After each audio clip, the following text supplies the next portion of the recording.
ഞങ്ങളുടെ വീട്ടിൽ വെള്ളം കയറിയത് ഇന്നലെ രാവിലെ ഞാൻ ജോലിക്ക് പോയപ്പോൾ ഇറങ്ങി പോകാനുള്ള വെള്ളം ഉണ്ടായി. പക്ഷേ തിരിച്ചു വന്നപ്പോൾ ഒത്തിരി വെള്ളമായിപ്പോയി. എൻ്റെ ചെടിയെല്ലാം ഞാൻ വന്നപ്പോൾ മുതൽ ചെടിയും ഇറക്കി വെക്കുക. ചെടിയെല്ലാം വെള്ളത്തിൽ മുങ്ങി കിടക്കുമായിരുന്നു. കട്ടയൊക്കെ പൊക്കി 2-3 ടയർ അവിടെ കിടന്ന് വണ്ടിയുടെ അതിൻ്റെ പുറത്തൊക്കെ പൊക്കി വെച്ച് ഭയങ്കര പ്രശ്നം. ഞങ്ങൾക്ക് വെള്ളമാകുമ്പം ചെടിയെ ഓരോ വർഷവും വിചാരിക്കും ഇനിയും വെള്ളം കയറുന്നതുകൊണ്ട് ഇനിയും ചെടിയൊന്നും വേണ്ട. പക്ഷേ ഓരോ വർഷം കഴിയുന്തോറും എനിക്ക് ചെടി കൂടുകയാണ് ചെയ്യുന്നത്. വെക്കാനൊക്കെ ഭയങ്കര ബുദ്ധിമുട്ട്. കാരണം വെള്ളം കയറാത്ത സ്ഥലം അപൂർവ സ്ഥലങ്ങളൊക്കെ ഉള്ളു.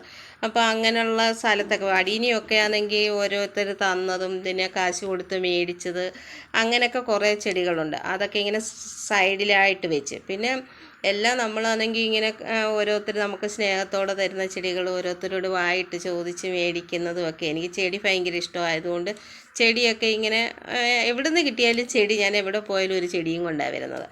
അപ്പോൾ അതൊക്കെയാണെങ്കിൽ ഭയങ്കര ബുദ്ധിമുട്ടായി.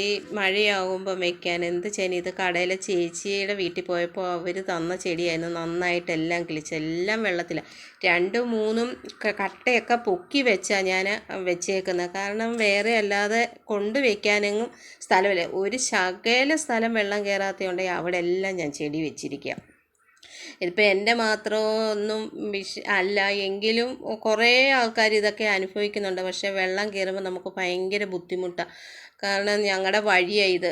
എല്ലാ പ്രാവശ്യവും ഇവിടെ ഇലക്ഷന് നിൽക്കുന്നവരെല്ലാം ഞങ്ങളുടെ വഴി ശരിയാക്കി തരാമെന്ന് പറഞ്ഞാൽ പിന്നെ ഞങ്ങളോട് വോട്ട് ചോദിക്കുന്നത്. ഞങ്ങൾ വോട്ട് കൊടുക്കുക. പക്ഷേ ഒരു മെമ്പർമാർ പോലും പിന്നെ അത് ചെയ്യത്തില്ല. ഞാൻ ഇവിടെ വന്നതിന് ശേഷം ഒറ്റയൊരു മെമ്പർ മാത്രമേ ഈ വഴിക്ക് വേണ്ടി ചെയ്തിട്ടുള്ളൂ. എന്നെ കൊണ്ടുവന്ന സമയത്തൊക്കെ ഒത്തിരി താഴ്ന്നു കിടക്കുമായിരുന്നു. ഇതിപ്പോൾ പൊങ്ങി. പക്ഷേ നമ്മൾ എത്ര ഗ്രാവലിട്ട് അടിച്ചാലും റോഡിനോളം പൊക്കിയാലും അത് ഈ ഒരു വെള്ളം കയറി കഴിയുമ്പോൾ ഇടിഞ്ഞ് താന്നങ്ങും. പിച്ചിങ് കെട്ടിയിട്ട് ഗ്രാവലടിക്കുവാന്നേ നിൽക്കണം. ഇതൊരു ദ്വീപ് പോലെ. കാരണം 4 വശവും വെള്ളമാണ്. ഒരു 4 വീടേ ഉള്ളൂ ഞങ്ങളിവിടെ താമസക്കാർ. കുറേ വസ്തുവുണ്ട്, പക്ഷെ വീട്ടുകാർ കുറവാണ്. അതുകൊണ്ട് പഞ്ചായത്തിൽ നിന്ന് ഫണ്ടൊക്കെ കുറവാണ് പിച്ചിങ് കെട്ടാൻ വേണ്ടി.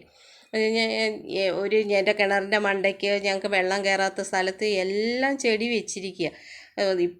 2 ദിവസമൊക്കെ മഴ പെയ്യുമ്പോഴത്തേനും വയറ്റ് തീയാണ്. കാരണം വെള്ളം കയറുക. പണ്ടൊക്കെ സ്കൂളിൽ പഠിക്കുന്ന സമയത്ത് മഴയൊക്കെ ആകുമ്പോൾ ഭയങ്കര ഇഷ്ടമായിരുന്നു. കാരണം കുടയും പിടിച്ച് സ്കൂളിൽ പോകാനും കുറേ നനഞ്ഞ് വരാനും ഒക്കെ. ഇപ്പം മഴയെന്ന് കേൾക്കുമ്പോഴേ പേടിയാണ്. കാരണം കുഞ്ഞുങ്ങളൊക്കെ സ്കൂളിൽ പോയ സമയത്ത് ഒരുപാട് ടെൻഷൻ ഞാൻ അനുഭവിച്ചിട്ടുണ്ട്. ഞാൻ ജോലിക്ക് പോകുന്ന സമയത്ത് ഇവർ സ്കൂളിൽ നിന്ന് വന്നു കഴിഞ്ഞ് വിളിക്കണമെന്നൊക്കെ പറയും.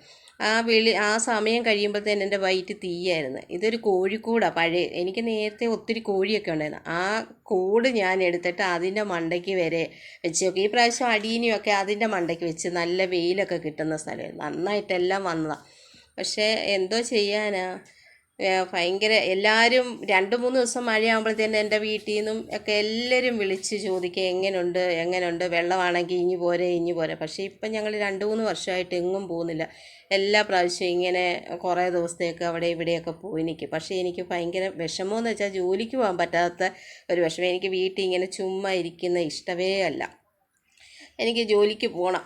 എല്ലാ ദിവസവും പോകാൻ പറ്റുന്ന എല്ലാ ദിവസവും പോകണം. പക്ഷേ വീട്ടിൽ എനിക്ക് ചുമ്മാ ഇരിക്കുന്ന ഇഷ്ടമല്ല. ഒത്തിരി പേരുടെ അനുഭവം ചെയ്ത് എങ്കിലും എൻ്റെ കാര്യം പറഞ്ഞു. ഇഷ്ടം പോലെ മീനൊക്കെ കയറി വരും കേട്ടോ. ഞങ്ങളുടെ ചെറിയ മീനുകളും വലിയ മീനൊക്കെ ഉണ്ട് കയറി വരുന്നതായത്. എൻ്റെ ഏറ്റവും വലിയ ആഗ്രഹം വെള്ളം കയറാത്തടത്ത് ഒത്തിരി സ്ഥലമൊന്നും വേണ്ട, ഒരു 5 സെൻറ്റ് സ്ഥലം, ഒരു ചെറിയ വീട്. നടക്കുമോ എന്നറിയത്തില്ല ഈ ജന്മം. മക്കൾക്കെങ്കിലും അതാവട്ടെ എന്നാണ്.